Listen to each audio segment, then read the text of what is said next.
Bonjour les amis, je suis actuellement en congé, nous sommes partis au Canada pour nos vacances.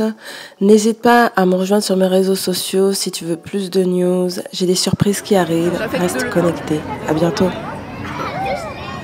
C'est spécial, on a du caoutchouc.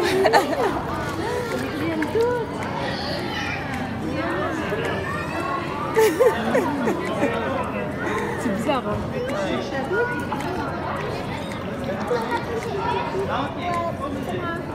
Elles sont marrantes parce qu'elles se sentent trop froides. C'est super carré ici. Elle veut qu'on les flatte. Petits trucs là. Vous les flattez. Ah, moi t'as pas remarqué, il y a des petits trucs Si vous désirez flatter les mains chauves-souris, on vous demande de vous rincer les mains avant de mettre les mains dans le bassin. C'est pour enlever tous les produits que vous pourriez avoir sur votre peau et qui pourraient être nuisibles pour nos animaux. Crème solaire, crème à main, savon, chlore et encore chasse moustique. Tout ça, on veut pas les retrouver dans notre eau de bain. Bonjour et bienvenue, je suis ravie de vous retrouver aujourd'hui pour une nouvelle vidéo. Si tu es nouvelle sur cette chaîne, n'hésite pas à t'abonner en barre d'informations sur YouTube afin de recevoir toutes les notifications lorsqu'il y a une nouvelle vidéo. Je voulais vous parler aujourd'hui d'une vérité importante à connaître. Laquelle? La Bible dit que le voleur vient pour dérober, égorger et détruire en Jean 10:10. Il vient pour dérober, égorger et détruire. Cela signifie quoi? Ça signifie que le voleur, le diable, il vient pour voler tout ce que tu as. Il vient pour t'égorger et il vient pour essayer de tenter de te détruire. Non pas que nous soyons plus que quelqu'un d'autre, non pas que quelqu'un soit plus qu'autre chose, mais tout simplement parce que son but, c'est juste de détruire les gens, parce qu'il ne nous aime pas et il veut détruire, détruire, détruire. C'est sa volonté. Qu'est-ce qu'il vient voler? La Bible dit que la Bible nous dit par rapport à la parabole de la semence, en fait, que cette parole vient et elle est semée dans notre cœur et que l'ennemi, il veut venir la voler. Et c'est ce qu'il fait.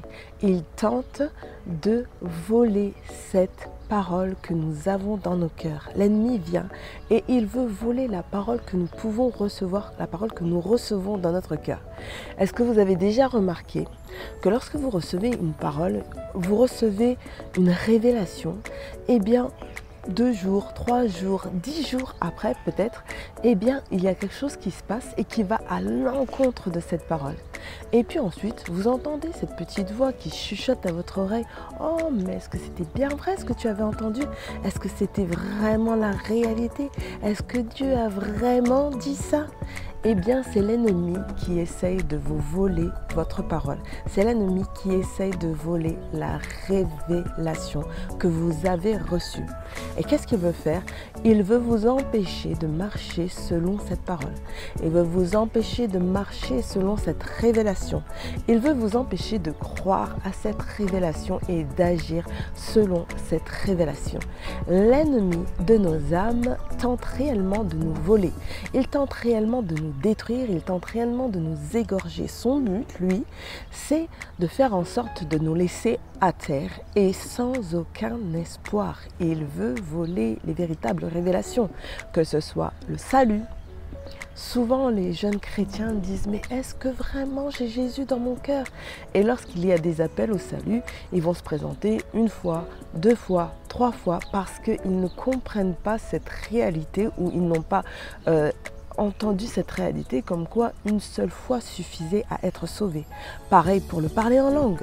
Eh bien, les personnes qui parlent en langue, souvent il y a ce doute qui vient dans leur cœur pour leur dire « Est-ce que réellement tu parles en langue ?»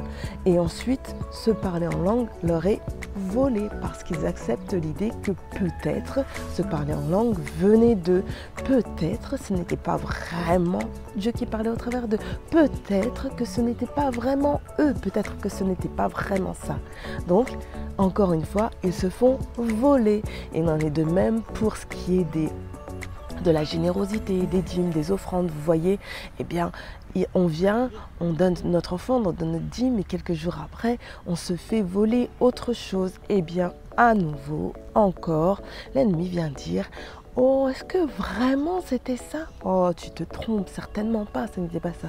Le voleur veut encore dérober. Donc nous ne devrions pas nous laisser faire, mais à chaque fois qu'un doute vient et survient, à chaque fois qu'un doute survient, nous devrions retourner à la parole afin de l'examiner, afin de la lire, afin d'être enracinés en elle pour comprendre quelle est réellement la volonté de Dieu.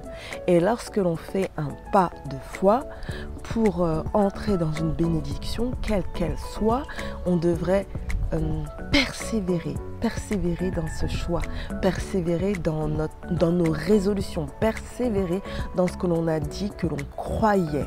Dieu nous veut déterminés, Dieu nous veut vraiment déterminés. Dieu nous veut déterminés et sûrs de ce que l'on fait.